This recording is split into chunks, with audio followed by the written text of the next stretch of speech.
Hello, loyal listeners, and welcome back.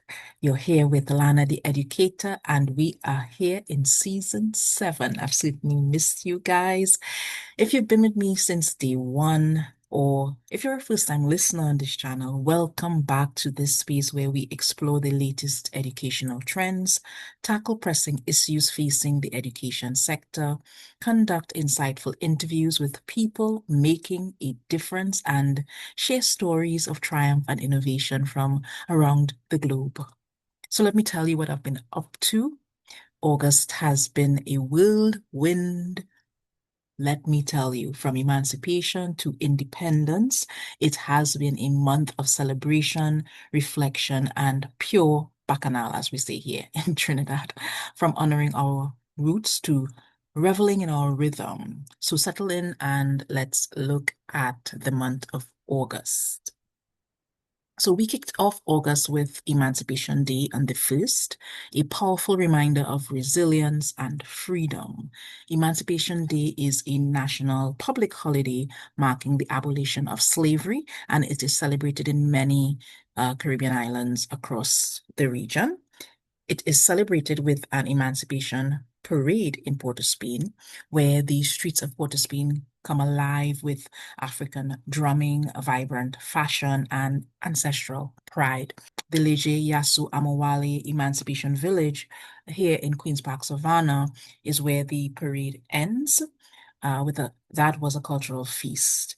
And the procession was where you will find, after that procession, you would find cultural exhibitions, art, music, and food. It was pure royalty. It was not just a holiday, it is a legacy. You can learn more about it in the link below.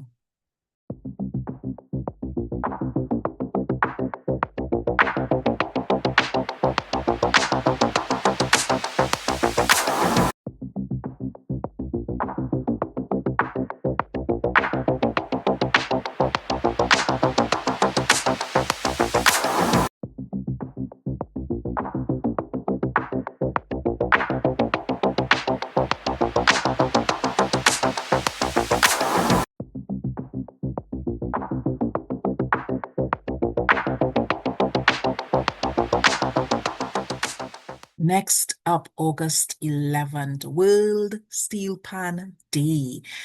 In recognition of the steelpan's unique place in world culture as the only acoustic instrument invented in the 20th century.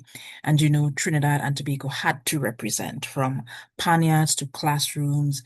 The sweet sound of pan echoed leading up to those days across the nation.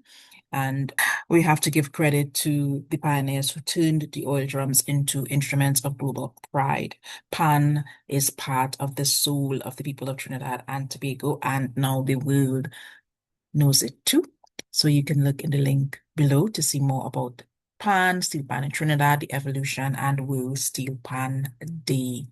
So this year was unique for World Steel Pan Day in that there was a major event taking place in Woodford Square where you had several bands performing, and so many people turned out to enjoy themselves for the observance of that festival.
on August 15th, we had the CXC results release. Very important time, very important date for all our young people here in the region, especially those in secondary school who had sat the CSEC exam. So the Caribbean Examination Council, that body. That mid-month results release brought news and cheers as students across the nation received their results. The preliminary CXC May-June 2025 results were released on Friday, August 15th at 1 p.m. AST, and they were made available to candidates on the CXC student portal. And then there was an official regional release ceremony, which was also held on the same day in the Cayman Islands. So by now, students know their results and are making their way to either sixth form, to do CAPE, A levels, or to move on to community colleges or university in some cases, or finishing school, different paths. But big, very big and huge congratulations to all our young people, our young scholars, especially those who overcame challenges and showed up strong. Whether you passed every subject or just learned a lesson in resilience, some people may repeat, some people may resit a couple of things. The journey is just beginning, so keep pushing. August 23rd, just take us briefly over to our twin island of Tobago. So the America's Triathalon Carifta Championships taking place there on the 23rd, Saturday, at Corland Heritage Park in Tobago. The triathlon event saw athletes compete to showcase their endurance and skill. You can see more of it here in these clips and in the links below. August 14th to September 21st, so the Cricket Premier League, the CPL as we call it, Cricket Fever, that tournament began on August 14th and it ends on the 21st of September. But the matches here in Trinidad were on August 27th, August 29th, and August 30th at the Brian Lara Cricket Academy. And the matches really are played across 6 countries in the Caribbean: Antigua and Barbuda, Barbados, Guyana, St. Kitts and Nevis, St. Lucia, and Trinidad and Tobago. And in those dates in August, the 27th, 29th, and the 30th at the Brian Lara Cricket Academy, the Trinbago Knight Riders really brought the heat. They had fans on edge with every wicket. Trinbago Knight Riders won every match thus far that they've played. And, the academy was buzzing. So whether you're a diehard cricket fan or just there for the vibes, CPL was really what we say here, was a mood. It was a vibe. Next, on August 23rd, you had the unique experience of turtle watching. So we have turtle watching in the Grand Riviere and turtle watching also in Matura.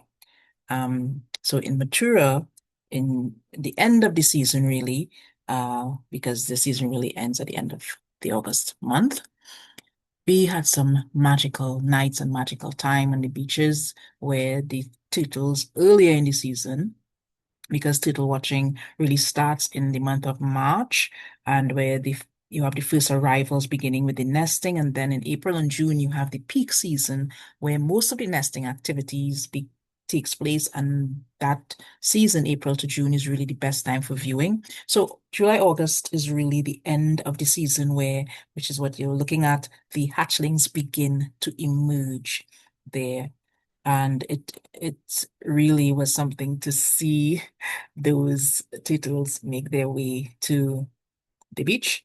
And leatherback turtles, if you didn't know, are some of the largest in the world. So they come ashore at night to lay their eggs on the protected beaches that we have here. So it's really a humbling experience, and you must make time for it next year. Just remember to no flash, no fuss, just reverence when you are doing turtle watching, which takes place in the night. But the hatchlings, I mean, you can't tell nature when to take place, so you would see it being a little bright here. And our month ended with Independence Day, 31st of August. Here in Trinidad and Tobago, we celebrated 63 years of independence.